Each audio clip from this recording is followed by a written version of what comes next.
Boa noite, que bom ter a sua presença nesse momento todo especial, na continuidade dessa semana incrível que estamos tendo, onde temos o privilégio de conhecer um pouco mais da Palavra de Deus. Você que está aí agora em sua casa ou em outro local, que bom ter a sua presença. Eu espero que Deus esteja falando com você no decorrer de cada dia. Que bom que você chegou agora. Eu sei que o dia deve ter sido corrido, com tantos afazeres, mas que legal que você tirou esse tempinho para juntos estarmos ao lado de Deus. Você é muito bem-vindo, muito bem-vinda ao nosso encontro. Hoje, o nosso terceiro dia dessa semana. Que bom, eu espero que a sua segunda-feira tenha sido muito legal até agora, e eu espero também que ao longo de toda essa noite, Deus continue falando com você. Eu quero convidar você então agora a abrir o coração a Deus, através das músicas que nós vamos cantar. Cante junto com a gente, vamos louvar o Senhor. Adoremos a nosso Deus. Neste momento, não se distraia com nada, apenas adore ao seu Deus. Eu me rendo.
Declare nessa noite: eu me rendo aos teus pés, és tudo que eu preciso pra viver.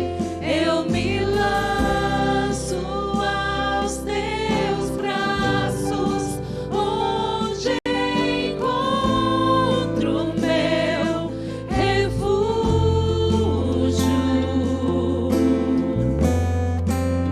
Tá lindo, declara a teu Deus. A ti eu vou clamar, pois tudo vem de ti e tudo está em ti. Por ti vou caminhar, tu és a direção, o sol a me guiar. Tudo pode passar, teu amor jamais me deixará. Sempre há de existir novo amanhã preparado pra mim.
continuar adorando nosso Deus? Nas mãos do oleiro. Entregue a sua vida nas mãos do nosso Senhor Jesus Cristo.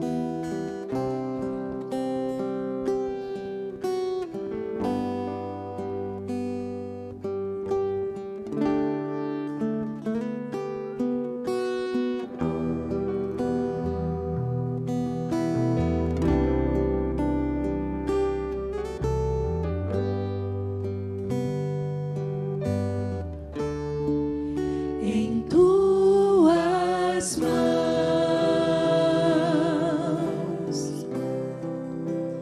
eu sou pó, nenhum valor,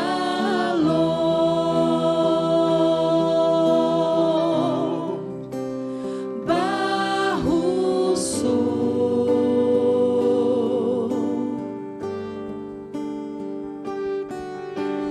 Quem sou eu para questionar tuas mãos a me moldar?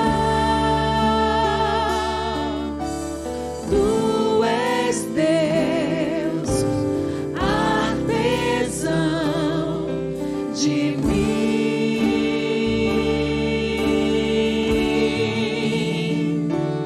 Nas mãos do oleiro me entrego inteiro pra ser quebrado e refeito. Nas mãos do oleiro sou restaurado pra ser o novo vaso.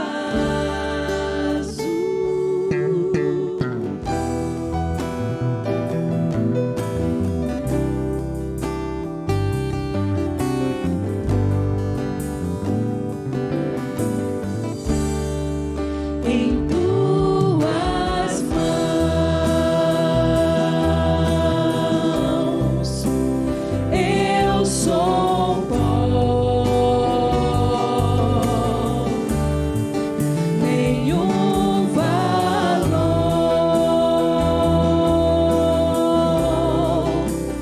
barro sou.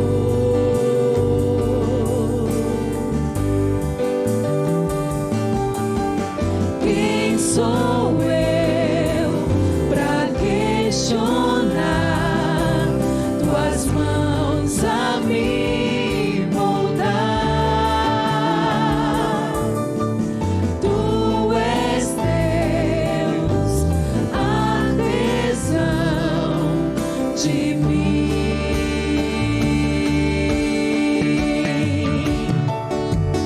Nas mãos do oleiro me entrego inteiro pra ser quebrado e refeito. Nas mãos do oleiro sou restaurado pra ser o novo vaso. Nas mãos do oleiro me entrego inteiro pra ser quebrado e refeito. Nas mãos do oleiro sou restaurado pra ser o novo vaso.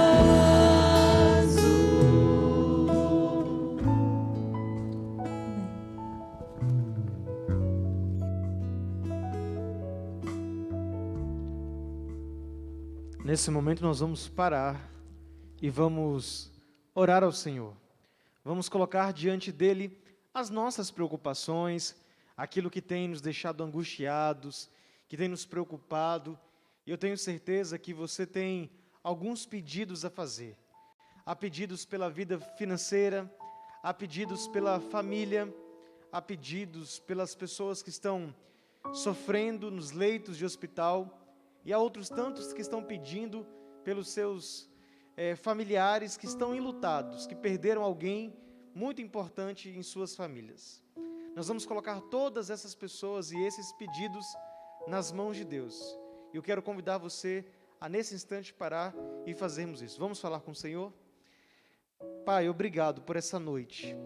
Obrigado, Senhor Jesus, porque, apesar das circunstâncias mais diversas, o Senhor tem sido fiel e tem cuidado de nós. Nós queremos, ó Deus, colocar nas Tuas mãos os nossos familiares, os nossos queridos, ó Deus, que muitos estão doentes, muitos estão ansiosos, preocupados com seus familiares. Há outros que estão enlutados, que perderam pessoas tão queridas, e estão sofrendo, tristes nesse momento.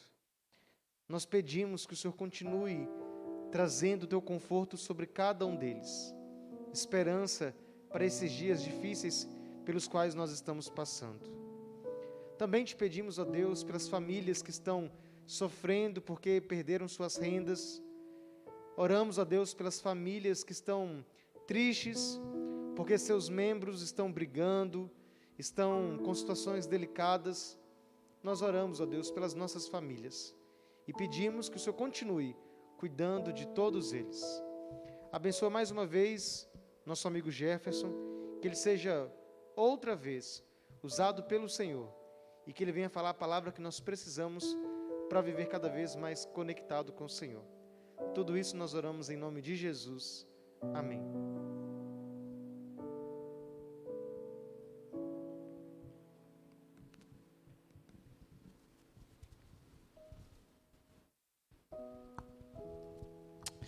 Uma boa noite para você. Que alegria estarmos juntos mais uma vez, conectados através das ondas aí da transmissão online aí da Adventistas de Vilas. Obrigado por você ter se conectado conosco aí nesse canal tão especial, onde transmitimos aqui, desde aqui de Lauro de Freitas até a sua casa, onde você esteja nos assistindo. Não sei se você é daqui da região, de Salvador, de outro estado, não sei de onde você está conectado conosco, mas gostaria de dizer para você que você é muito bem-vindo aqui conosco, nessa semana toda especial, que estamos falando sobre restaurados em Cristo. Eu não sei quem convidou você ou como você chegou até aqui, mas, por favor, não desliga, não desativa, não sai dessa transmissão, porque essa noite, mais uma vez, nós abriremos a palavra de Deus e essa mensagem que ouviremos aqui, com certeza, Deus tem algo a falar com você. Por isso, você não está aqui à toa, seja muito bem-vindo, fique aqui conosco até o final, porque grandes coisas nós ouviremos através da palavra de Deus. Para você que já está conosco aqui desde o início dessa semana, com certeza, Deus tem nos abençoado grandemente. E hoje não será diferente. Vamos tomar a nossa Bíblia mais uma vez e vamos voltar para os Evangelhos e conhecer um pouco mais sobre esta pessoa tão incrível, esse personagem tão marcante, aquele que é o personagem principal, o Filho de Deus, encarnado, Jesus Cristo, nosso Senhor e Salvador, que mudou a história do mundo e que pode mudar a minha e a sua história. Por isso vamos voltar para a Bíblia neste momento. Vamos abrir então as nossas Bíblias no Evangelho de Mateus, no capítulo 4. Hoje nós iremos olhar para um outro aspecto da vida de Jesus. Ontem nós trabalhamos um pouco sobre a sua encarnação. Vimos a maneira pela qual Jesus veio, como ele chegou, como Deus o enviou no tempo certo, na plenitude dos tempos, como disse o apóstolo Paulo no livro de Gálatas. Hoje nós olharemos então para um outro aspecto da vida de Jesus, que tem que ver com a minha e a sua salvação.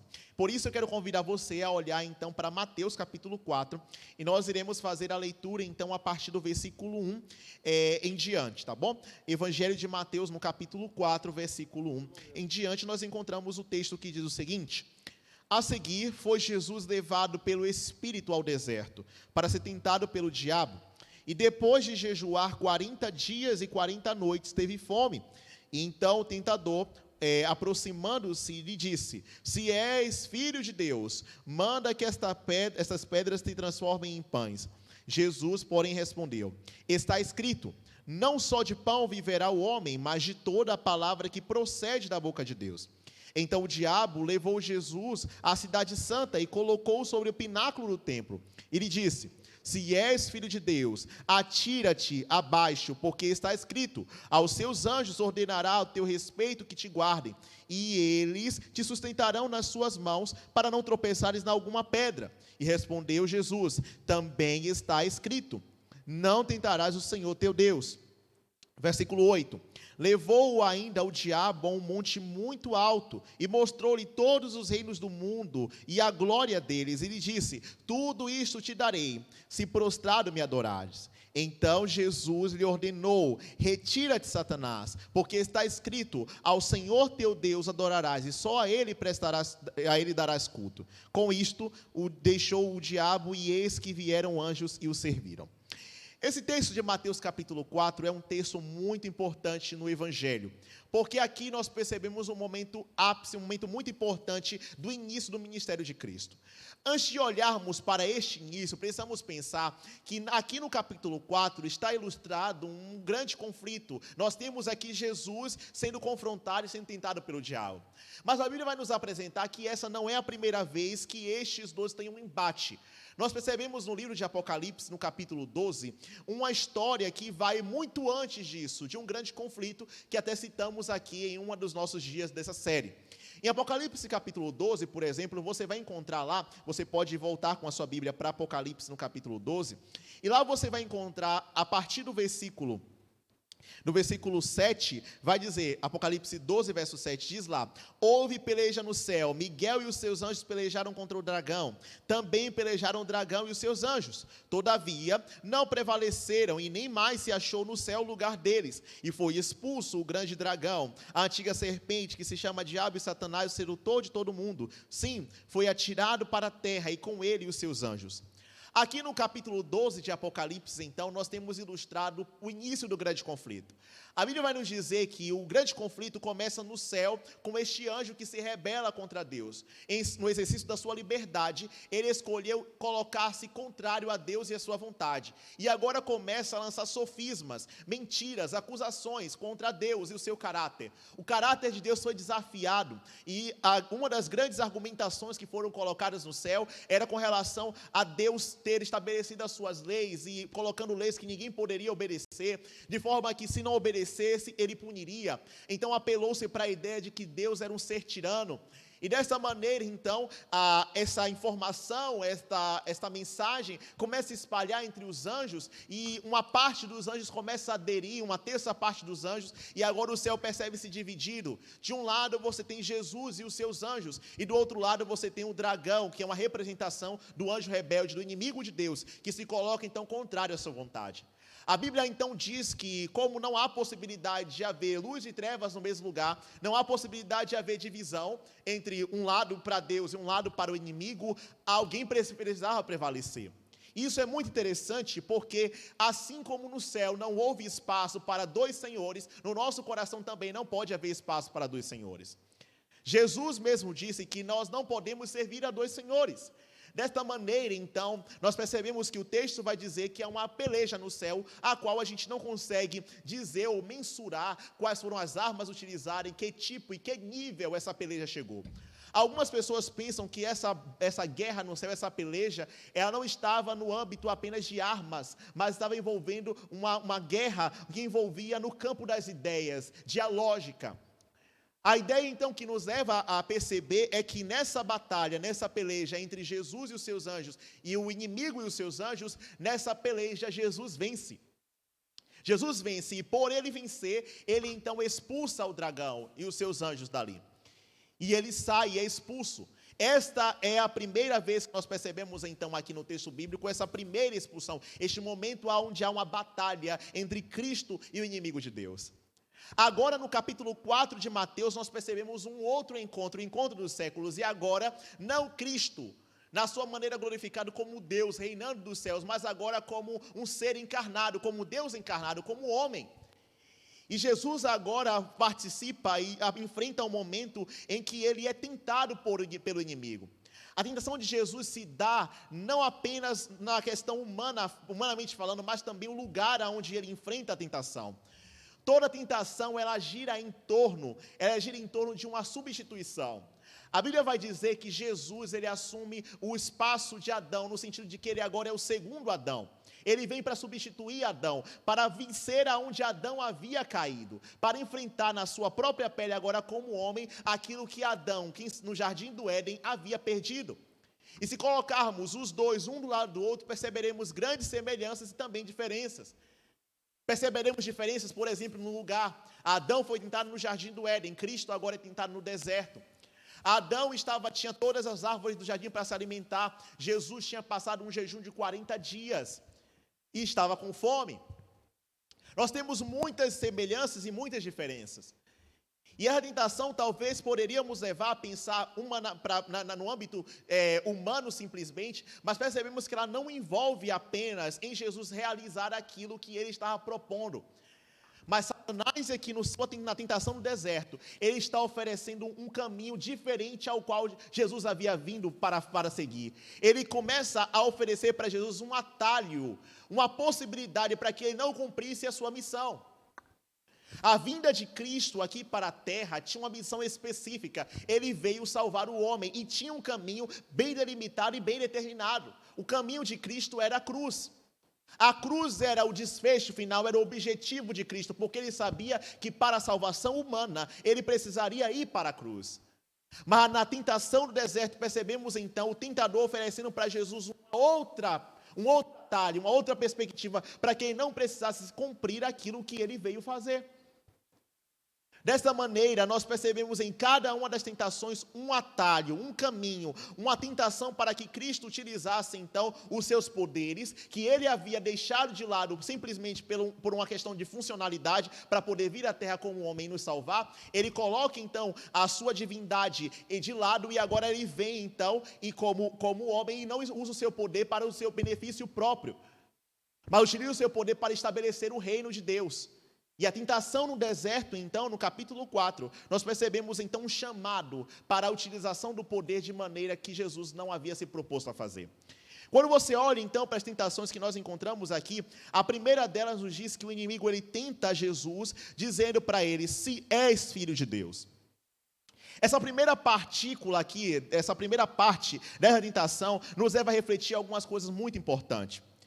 A Bíblia vai nos dizer que a tentação se dá após o batismo de Cristo. E você deve lembrar que Jesus foi batizado no Rio Jordão por João Batista. E no seu batismo, algo espetacular acontece. A Bíblia diz que quando Jesus é batizado, o céu então se abre, o Espírito Santo desce em forma corpórea de uma pomba e pousa sobre Jesus, e do céu se ouve então uma voz que dizia, este é o meu filho amado, em quem eu tenho meu prazer, em quem eu me comprazo. O céu, as pessoas que ali estavam, Jesus havia ouvido do céu, o Pai havia declarado que ele era o filho amado, o filho a quem ele tinha o seu prazer.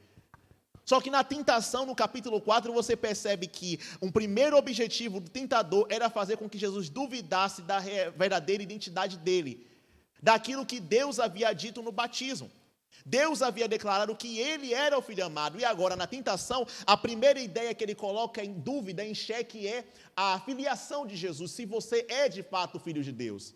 Se você é o filho de Deus, então transforme estas pedras em pães.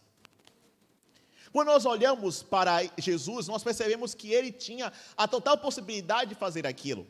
Ele poderia transformar aquelas pedras em pães.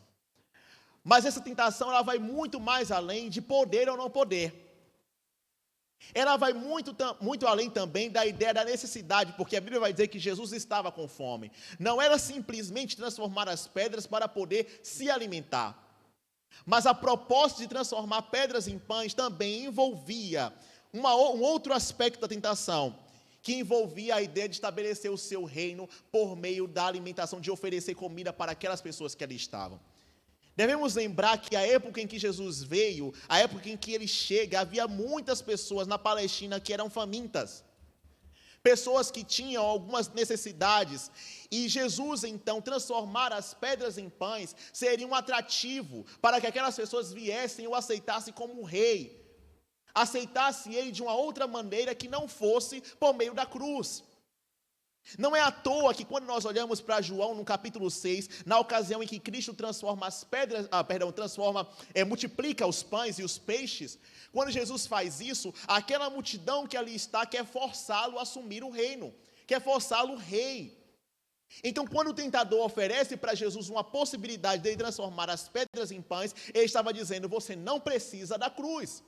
Você não precisa ir para a cruz. Há um outro caminho mais fácil. Transforma estas pedras em pães. Só que por incrível que nós podemos perceber aqui através desse texto, desse relato, é que a resposta de Jesus para o tentador é uma resposta crucial e é o ponto cirúrgico, ele vai direto ao ponto. Jesus responde para o tentador, no versículo 4, ele diz, Jesus, porém, respondeu, e Jesus diz, está escrito. Em cada uma das tentações, Jesus vai utilizar essa expressão, está escrito. Por que que Jesus utiliza essa expressão? Para mostrar que, para responder às tentações do inimigo, ele não usa outra coisa senão a própria Bíblia. Ele usa o texto, o Antigo Testamento, que lhe estava à disposição para poder citar e mostrar para aquilo que ele havia vindo fazer. E a ideia, então, quando ele diz, não só de pão viverá o homem, mas de toda a palavra que sai, que procede da boca de Deus, ele tira esse texto do livro de Deuteronômio. Para mostrar que a sua vinda aqui, o fato dele estar aqui era uma vinda de submissão e obediência, e que ele era submisso ao Pai, e que era por meio da palavra de Deus, por meio daquilo que Deus havia colocado, que ele viveria e faria. Logo, Jesus recusa a possibilidade de estabelecer o seu reino por meio do pão, de oferecer pão para aquelas pessoas famintas da Palestina. Porém, a gente percebe nos versículos seguintes que o inimigo não desiste facilmente. No versículo 5, o texto vai dizer que ele agora leva Jesus à cidade santa e coloca ele sobre o pináculo do templo. Ele diz, se és filho de Deus, atira-te abaixo, porque está escrito. É interessante perceber que agora, na segunda tentação, há algumas coisas envolvidas. E dentre essas coisas envolvidas é que o inimigo ele leva Jesus agora para o pináculo do templo, e lá no pináculo do templo, que estava a 100 metros acima do vale de Inom, ele oferece para Jesus uma possibilidade dele se atirar dali de cima a baixo, com a garantia, entre aspas, de que os anjos viria e socorreria, e que ampararia ele, ampararia a sua queda. E ele faz essa afirmação agora utilizando também o está escrito de Jesus. Se na primeira tentação Jesus responde dizendo está escrito, agora o inimigo coloca e usa a própria Bíblia para poder levar a Jesus a viver diferente daquilo. E olha que coisa interessante que nós percebemos nisso. É possível usar a Bíblia para propósitos equivocados. É possível pegar o texto bíblico e fazer uso dele de uma maneira distoante daquilo que é a vontade de Deus. E por isso que é importante saber a maneira pela qual nós chegamos à palavra de Deus. Nós olhamos para a Bíblia, nós interpretamos a Bíblia. Porque se nós interpretarmos a Bíblia de uma maneira incoerente, de uma maneira errada, poderemos fazer coisas que Deus não propôs, ou que Deus não quer, ou não ordenou, ou não nos orientou a fazer. Satanás tira o texto do seu contexto e coloca para Cristo dizendo, você atirando-se do pináculo, os anjos vão te proteger. E eu cito o Salmo 91. Cita o Salmo para dizer, você vai se lançar, porque ele vai dar ordem aos anjos para te proteger. E aqui você tem não apenas a utilização, tentar ao Senhor seu Deus, não apenas fazer uso do seu poder de maneira desnecessária, mas aqui você tem também uma segunda possibilidade, que ele oferece para Cristo, para poder estabelecer o seu reino, para conquistar as pessoas, para atrair as pessoas para ele, que não fosse a cruz. Porque a ideia de Cristo se atirar do pináculo era a maneira mais perfeita dele conseguir chegar ali, a maneira que as pessoas veriam um sinal grandioso. O homem desceu do templo e chegou então aqui embaixo, amparado pelos anjos. Os judeus, as pessoas que ali estavam, eram fascinadas pelos sinais. E não é à toa que no ministério de Jesus eles pedem muitos sinais para Cristo. E esse talvez seria um sinal que faria com que eles acreditassem que ele era o novo rei. Dessa maneira, a tentação e a proposta do inimigo, mais uma vez, era que Cristo não precisava da cruz. Não precisava dessa maneira para que ele pudesse atrair as pessoas. Então havia uma possibilidade de se tornar popular, de conquistar as pessoas, de estabelecer o seu reino, chegando de uma maneira espetacular e diferente de qualquer outra. E agora nós olhamos então e percebemos que Cristo mais uma vez responde à tentação utilizando o está escrito. E ele diz no versículo 7, respondeu-lhe Jesus, também está escrito, não tentarás o Senhor teu Deus.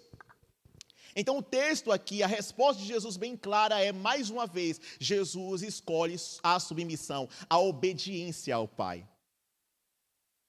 Mas como se não bastasse, as duas tentações utilizadas pelo inimigo, ele não desiste facilmente e tenta mais uma vez a Cristo. E a última tentação parece nos ser a concretização daquilo que ele faz, ou de uma maneira muito mais clara, daquilo que ele faz nas duas tentações anteriores. Agora, nos versículos, então, 8 em diante, ele leva Jesus agora a um monte muito alto e mostra todos os reinos do mundo e a glória deles, e lhe diz: tudo isto te darei, se prostrado me adorares. É interessante pensarmos que a proposta aqui do inimigo está baseada na sua usurpação.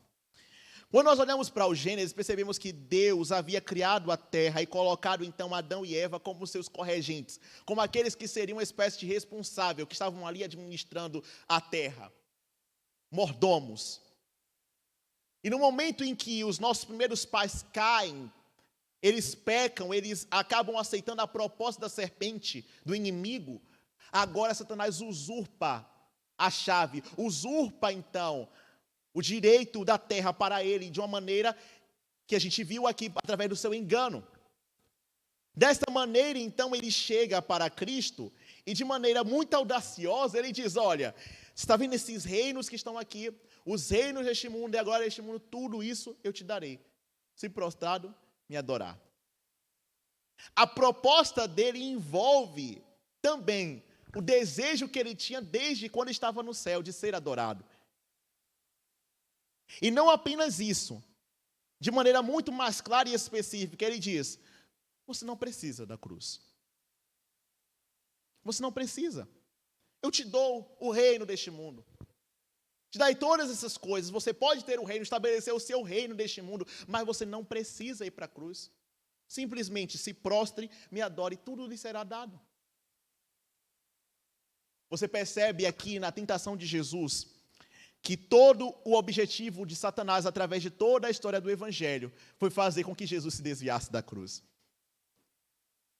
Depois da tentação de Cristo, em muitos outros lugares, você vai perceber que Satanás não desiste de fazer Jesus desistir da cruz. E se é preciso até, muitas vezes, teve uma vez, então, uma ocasião em que ele usa um dos discípulos de Jesus para dizer, quando Jesus diz: olha, está chegando a minha hora, eu estou indo para Jerusalém, lá eu vou ser crucificado pelos homens, e eu vou morrer, e todo esse processo, um discípulo de Jesus, então, toma a palavra e diz: Senhor, você não precisa disso. Não, isso não vai acontecer. E Jesus reconhece que por detrás dessa fala não estava, então, não era a fala do seu discípulo, mas o inimigo estava utilizando as suas palavras para poder fazer com que ele se desviasse da cruz.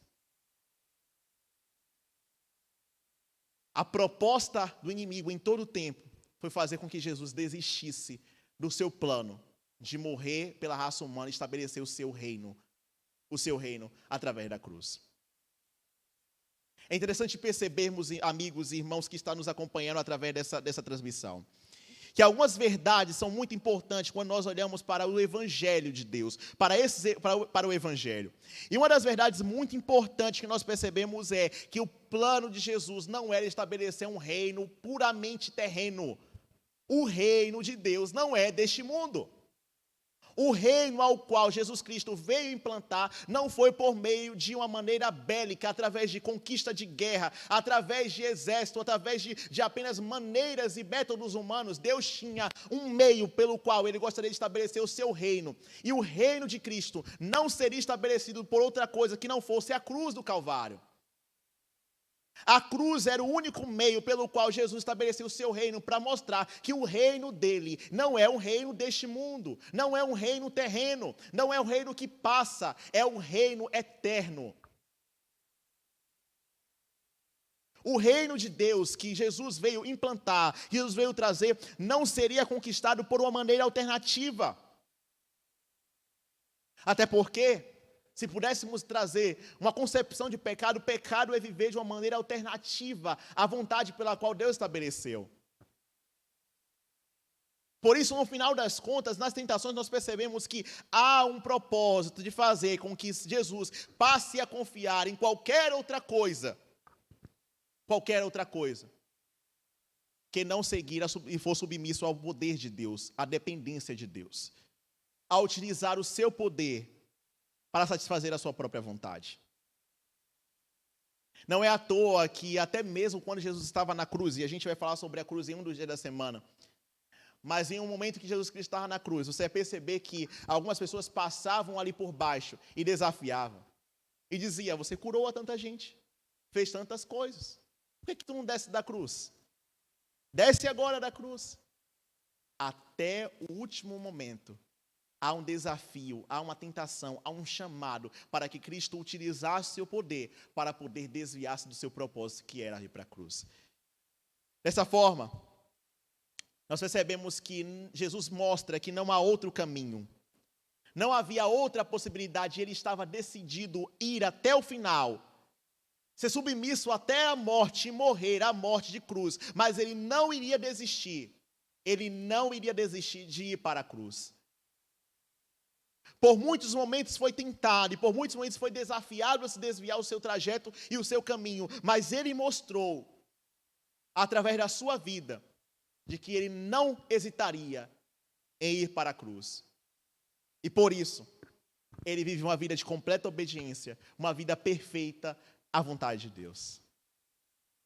Por isso nós podemos olhar para Cristo e perceber na sua vida perfeita, na sua vida sem pecado, podemos ter a esperança e a confiança que por meio da sua vida perfeita, nós também podemos vencer. Nós também podemos obter a alegria de podermos ser considerados vitoriosos, mas não pelos nossos méritos, mas pelo mérito daquele que venceu.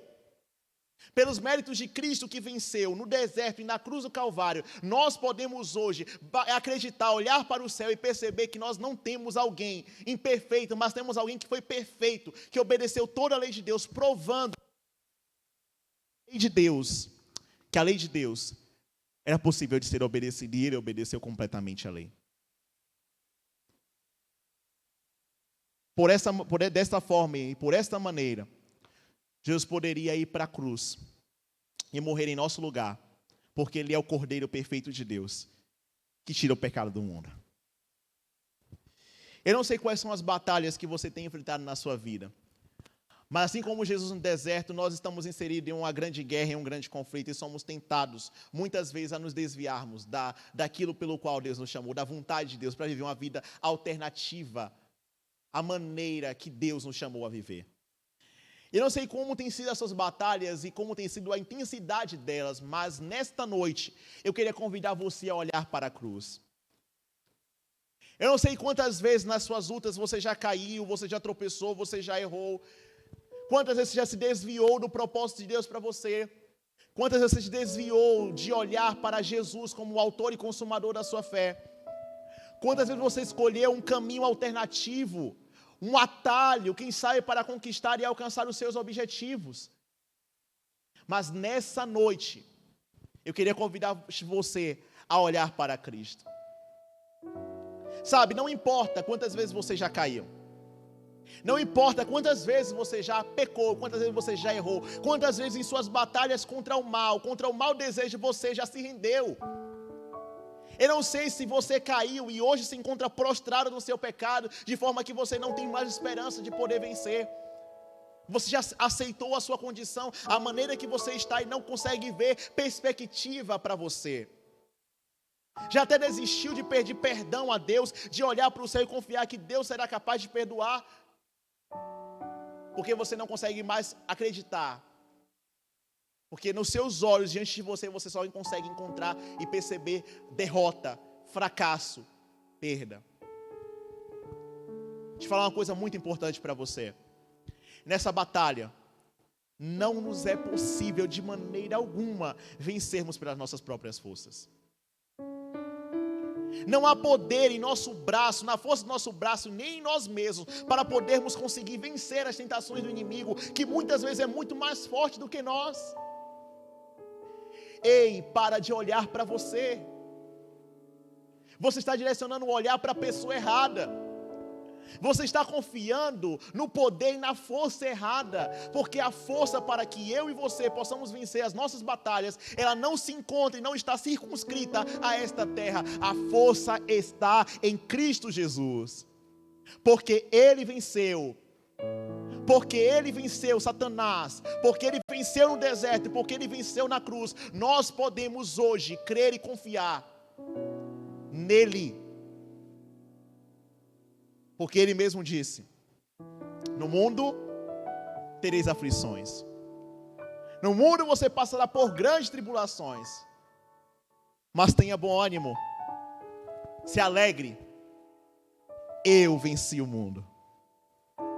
E pela vitória de Jesus, nós podemos ter a certeza e a alegria que nós também venceremos com Ele. Por isso, para de olhar para você e para suas derrotas e seus fracassos. Olhe agora para Jesus. Olhe para a sua vida perfeita. E nele você pode ser vencedor. Termino neste momento com uma frase que me acompanha e que me faz muito acreditar e confiar nessa graça de Deus. Uma frase que diz simplesmente assim. Ela diz assim: quando eu olho para mim, eu não vejo possibilidade alguma de me salvar. Mas quando eu olho para Cristo, eu não vejo possibilidades e maneiras de me perder. Por isso, olhe para Jesus. Escolha hoje de que lado você vai estar nessa batalha. Quer um conselho?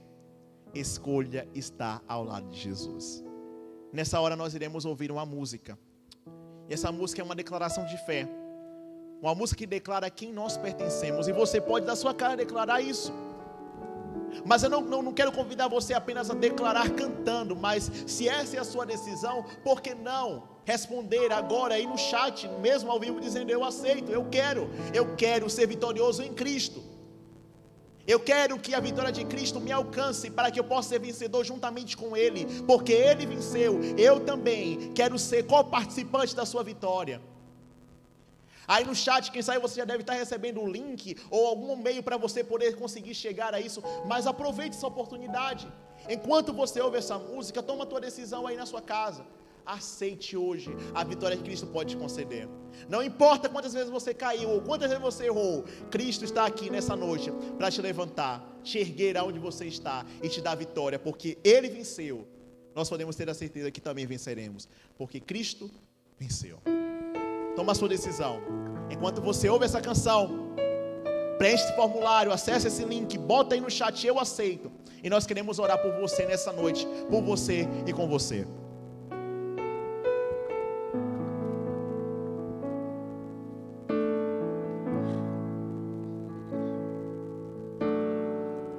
Dois caminhos a seguir, dois senhores a lutar. Qual dos dois irei servir? Há só uma decisão.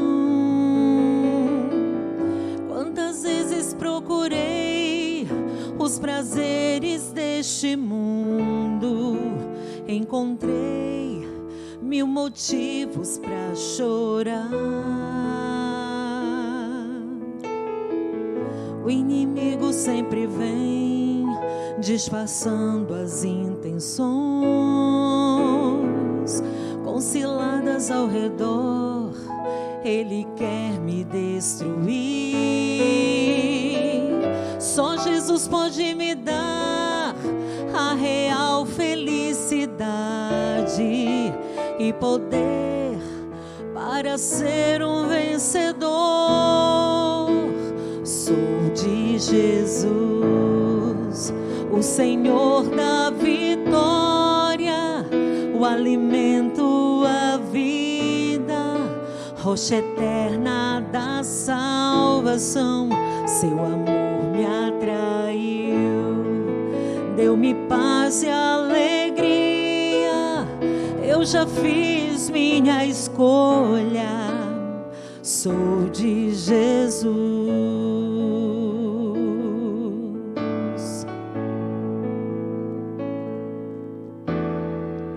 Decidi testemunhar, mesmo em forte provação, rejeitando pela fé o pecado e seu sabor. No caminho de Jesus estarei sempre seguro, e assim eu prossigo rumo ao céu. Sou de Jesus, o Senhor da vitória, o alimento, a vida, rocha eterna coração, seu amor me atraiu, deu-me paz e alegria. Eu já fiz minha escolha, sou de Jesus. Eu já fiz minha escolha, sou de Jesus.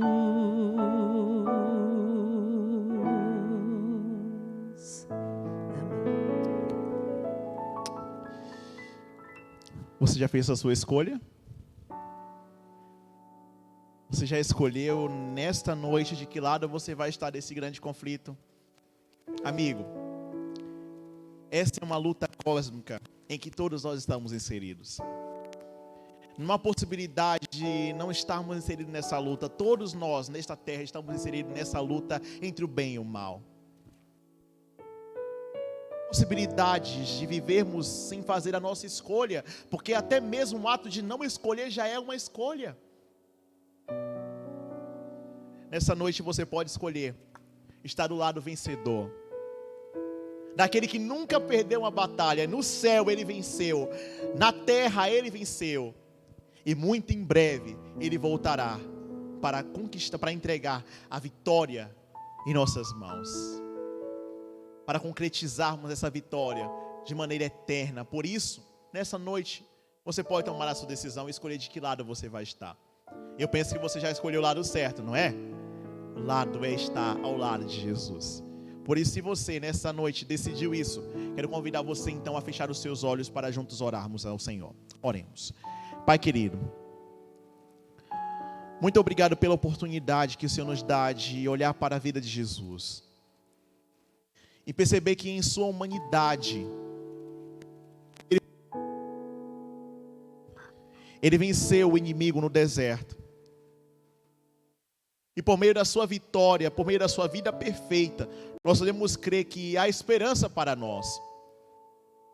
É bem verdade que ao olhar para nós, nós percebemos perdidos, fracos, porque muitas vezes falhamos, caímos, erramos, tropeçamos.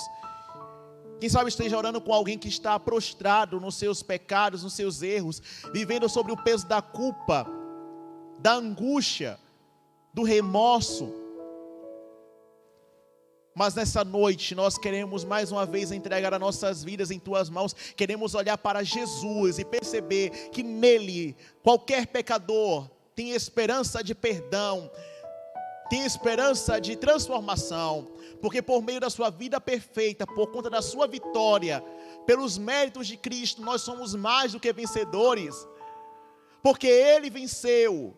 Nós podemos ter bom ânimo hoje, que essas aflições que passamos neste mundo, que tudo que passamos aqui, nos leve a olhar para Jesus, que venceu, e porque ele venceu, ele nos dará a vitória juntamente com ele.